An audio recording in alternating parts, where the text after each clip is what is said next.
샬롬, 저는 드림 오브 갓 이화여대 CCC 이서연 순원입니다. 다들 시험 기간이라 바쁘게 보내실 것 같은데요. 일상 속에 지칠 수도 있지만 오늘 하루도 말씀 붙들고 시험도 하루 여정도 주 안에서 승리하시길 바랍니다.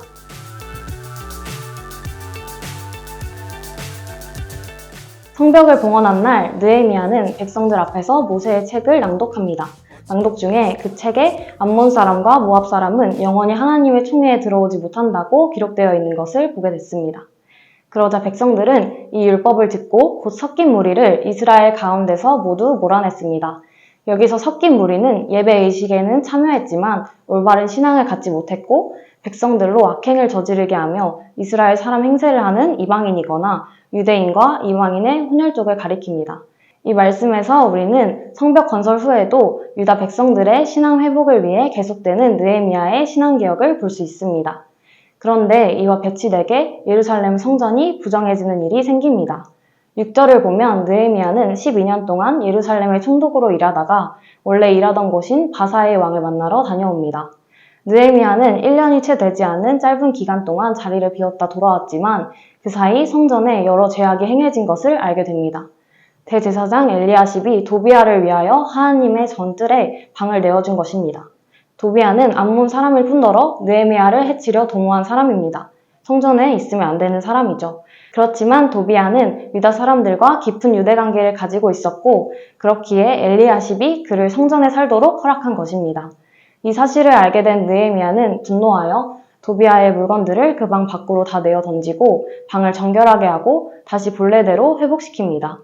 느헤미야는 이 제약 외에도 유다 사람들이 레위 사람들이 받을 헌물을 내지 않아 레위 사람들이 각자의 밭으로 돌아가 버린 상황을 알게 되었습니다. 그래서 곧바로 유다의 민장들을 불러 책망하고 레위 사람들을 다시 불러 모아 각자 맡은 일을 하게 합니다.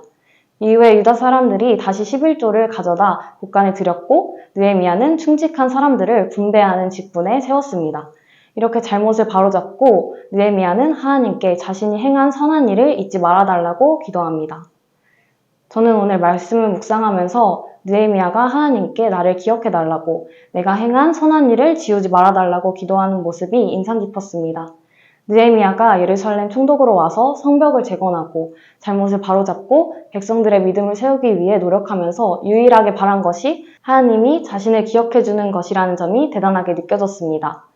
예전에 저는 교회 2부 예배에서 드럼을 친 적이 있습니다.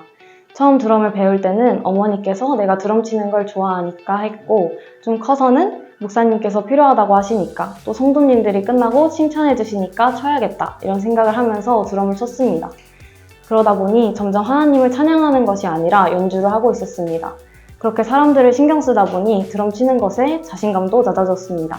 그리고 최근에는 교사로 중고등부 친구들을 인솔해서 연합 수련회에 다녀왔는데 수련회 후에 아무도 내 힘듦을 알아주지 않는 것 같아 무기력해지기도 했습니다.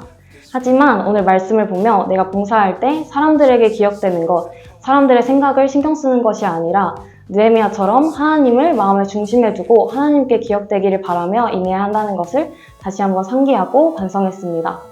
그리고 무엇보다도 아무도 몰라주는 것 같아도 하나님께서는 이미 내가 행한 일을 다 알고 계시고 위로해 주셨음에 감사했습니다. 앞으로는 나의 중심에 하나님을 두고 주님이 나를 사용해 주시고 이미 내게 모든 것을 주셨음에 감사함으로 헌신할 수 있는 제가 되길 원합니다. 풍산 독자 여러분도 느헤미야처럼 사람들보다는 하나님께 기억되길 소망하며 오늘 하루 또 주님과 동행하시길 바랍니다. 샬롬!